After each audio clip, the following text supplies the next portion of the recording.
Eh bien, bonjour à toutes et à tous. Aujourd'hui, on se retrouve dans une nouvelle vidéo. Donc, ça va être une vidéo assez importante car le bac que vous voyez en face de vous, c'est le bac 600 litres. Donc, comme vous pouvez le voir, il est totalement vide et totalement propre. J'ai complètement changé de population. Enfin, je vais complètement changer de population simplement car là, je suis rentré en seconde. J'ai beaucoup moins de temps pour m'en occuper. Donc, je vais prendre des poissons qui demandent beaucoup moins d'entretien. Et donc dans cette vidéo, on va suivre pas à pas la mise en eau, entre guillemets, avec tout ce qui va avec de l'aquarium. Donc déjà, j'ai fait bouillir le sable et je vais le nettoyer afin qu'il soit vraiment tout propre et stérilisé pour pouvoir le remettre tout de suite après dans l'aquarium.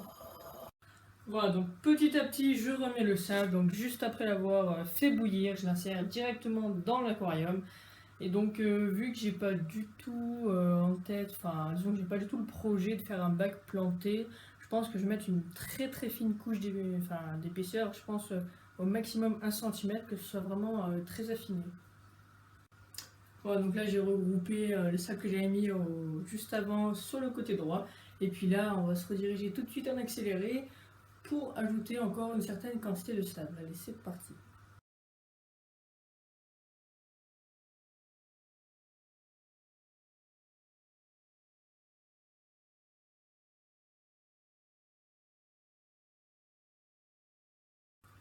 Voilà, donc maintenant qu'on a installé le sable, je vais le lisser comme à droite.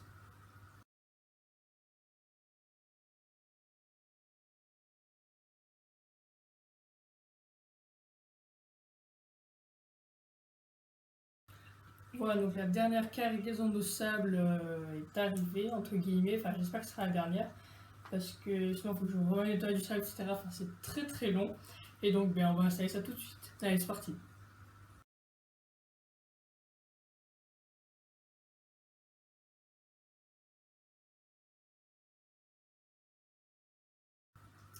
Voilà, donc là, normalement, je vais en avoir assez. Donc là, ce que je vais faire, c'est que je vais laisser un peu refroidir avant d'étaler pour pas abîmer du joint, comme j'ai fait avec les autres parties. Et là, ce que je vais faire, c'est que je vais aller essayer de chercher des galets. Je vais essayer d'en sélectionner des plutôt plats avec une grande surface. Tout simplement car je pense que je vais partir sur du cyclidé amazonien, style Geophagus ou micro Geophagus, enfin des trucs comme ça. Donc je sais pas exactement pour l'instant quelle espèce je vais prendre, mais ça sera dans ces eaux-là. Donc si vous voulez, ils pondent généralement sur des supports, donc je vais leur offrir des supports des galets, mais des galets bien plats. Voilà, donc je vais aller les chercher, je vais les sélectionner, je vais les faire bouillir et on va les installer en même temps que les racines dans le bac.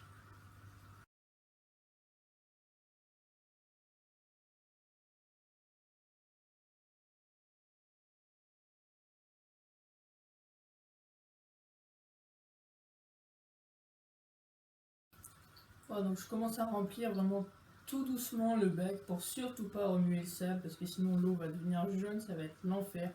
Donc je vais m'approcher, on peut voir que je remplis à droite. Voilà, donc je remplis là ici par ce tuyau qui monte tout en haut.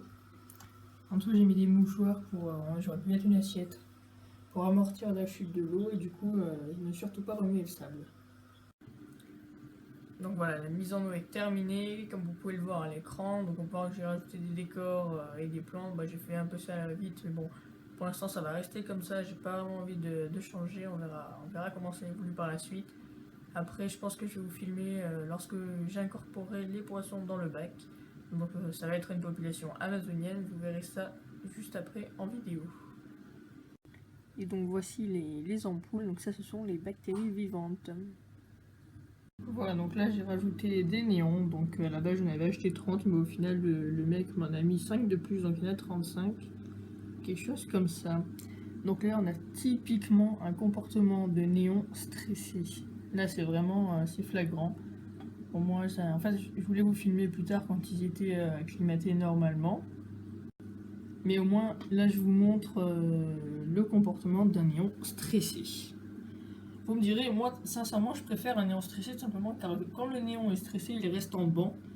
Ils sont tous collés les uns aux autres, donc c'est beaucoup plus joli. Mais en revanche, il n'est pas dans son état naturel, on va dire. Enfin, il n'est pas à l'aise dans l'aquarium. Et donc voici l'aquarium au jour d'aujourd'hui. Donc il y a toujours autant de néons, ça j'en ai perdu aucun, donc de ce côté-là pas de souci. Là je viens de les nourrir. Donc ensuite à l'intérieur il y a un couple de Ramirezi. Donc le mâle est assez sympathique, il a des nageoires qui se terminent un peu en voile. Et pour finir, il y a 4 marronis, donc ce sont des poissons très très calmes, assez discrets la plupart du temps. Donc là on peut les voir assez facilement à l'écran. Voilà, donc sur ce, c'est bientôt la fin de cette vidéo. Moi j'espère qu'elle vous aura plu et puis moi je vous dis à la prochaine. Allez, ciao!